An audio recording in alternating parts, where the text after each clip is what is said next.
오늘도 말씀 드셨습니까? 말씀 김윤성입니다. 오늘은 마태복음 9장 14절에서 26절까지 말씀을 가지고 함께 은혜를 나누겠습니다.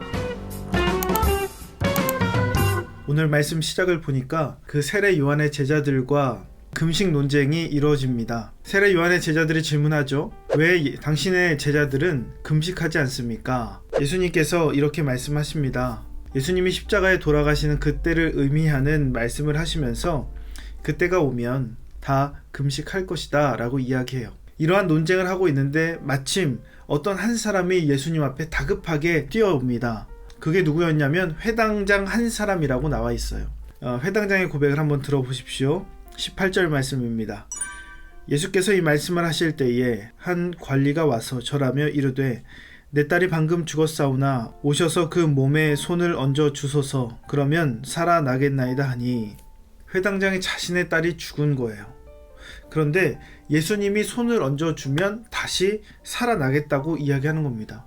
도대체 무슨 자신감입니까? 죽은 자가 살아난 것을 믿을 수 있었던 시대가 아니었음에도 불구하고 이 회당장은 예수님 앞에서 예수님이 오셔서 손을 얹으시면 자신의 딸이 살아나겠다라고 고백하는 거예요. 이 고백은 당시에 예수님 앞에서 그리고 많은 사람들 앞에서 굉장히 충격적인 고백입니다.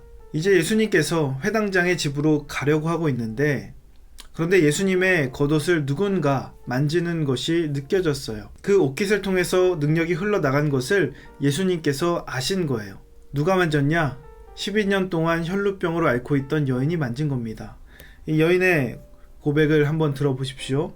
21절 말씀, 이는 제 마음에 그 겉옷만 만져도 구원을 받겠다 함이라. 예수님의 겉옷만 만져도 낫겠다는 거예요. 그 전까지 여러 가지 노력을 했지만 낫지 않았어요. 그런데 예수님의 옷깃만 만져도 나을 수 있다. 이것 또한 굉장히 큰 믿음의 고백이라는 겁니다. 그런데 당시에 이 두 사람은 사실 예수님 앞에 나오면 안 되는 사람들이었어요. 아니, 사람들 앞에 나오면 안 되는 사람들이었습니다. 왜냐하면 당시의 시체는 죽은 사람, 그 시체는 부정하다고 여겨졌고 그리고 이 혈루병에 걸린 여인 또한 부정한 여인으로 여겨졌어요. 그렇게 사람들 앞에 나올 수 없는 처지였음에도 불구하고 예수님 앞으로 나온 거예요. 왜요? 살리기 위해서. 그리고 본인이 살기 위해서 나온 겁니다. 보십시오. 자신의 딸이 죽었으니 얼마나 간절했겠습니까? 12년 동안 할 수 있는 치료를 다 해봤습니다. 12년 동안 좋은 거 다 먹어봤습니다. 나을 수 있는 치료 다 해봤습니다. 그런데 낫지 않는 거예요. 이제 예수님밖에 없는 거예요. 이 간절함이 예수님 앞으로 그들을 이끌었다라는 겁니다. 그러기에 간절함은 제약의 허들을 뛰어넘게 만들어요. 우리의 삶 속에 많은 제약들을 뛰어넘게 만든다는 겁니다. 부정하라는 그들에게 처해진 제약을 뛰어넘고 예수님 앞으로 나왔어요. 간절함이 있기에 가능한 겁니다. 우리의 삶에는 많은 제약들이 있습니다. 여러 가지 상황 가운데 분주함도 있습니다. 그 가운데 예수님 앞으로 나오지 못하게 만드는 상황들, 여러 가지 어려움들. 그러나 사실 진짜 문제는 내게 처해진 환경에 있는 것이 아니라 내게 처해진 여러 가지 문제에 있는 것이 아니라 나의 마음에 있다는 거예요. 내 마음에 간절함이 없다는 겁니다. 보십시오. 가장 먼저 간절함이 어디로부터 출발하느냐? 마음으로부터 출발하는 거예요. 내 딸이 죽었을 때, 자신의 딸이 죽었을 때 내 딸을 고칠 수 있는 것이 누구냐? 예수 그리스도밖에 없다라는 그 마음의 간절함. 그리고 이는 제 마음에 그 겉옷만 만져도 구원을 받겠다 함이라 고백했던 그 여인. 어디에요? 제 마음에 그 겉옷만 만져도 구원을 받겠다. 이런 마음의 고백이 먼저 있었던 겁니다. 그런 간절함이 있었기에 자신에게 처해진 제약이 있었음에도 불구하고 그것을 뛰어넘어 예수님 앞으로 나올 수 있었던 거예요. 제주도에 가면 연돈이라는 업체가 있습니다. 돈가스 집인데요. 이 돈가스를 먹으려면 새벽부터 줄을 서서 기다려야 됩니다. 이렇게 많은 사람들이 새벽부터 줄을 서니까 이제는 그 앞에서 텐트를 빌려주는 사람들도 많이 있대요.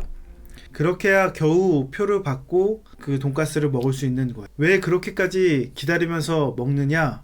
내가 이것을 꼭 먹겠다는 간절함이 있기 때문에 그래요. 단순히 한 끼를 먹는 것이고 제주도에 먹을 수 있는 것이 많이 있습니다. 그럼에도 불구하고 여기에 와서 그렇게 하루를 꼬박 세우면서 기다리는 그 이유는 바로 간절함이 있기 때문에 그렇다라는 거예요. 여러분은 간절함이 있습니까?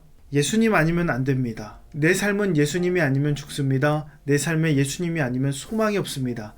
이런 마음의 간절함으로부터 출발해야 우리 삶의 여러 가지 제약된 것들을 뛰어넘을 수 있다라는 겁니다. 오늘도 주님을 향한 그 간절함으로 사시는 저와 여러분 되시기를 주님의 이름으로 축원합니다. 몇 가지 묵상 질문을 던져 드립니다.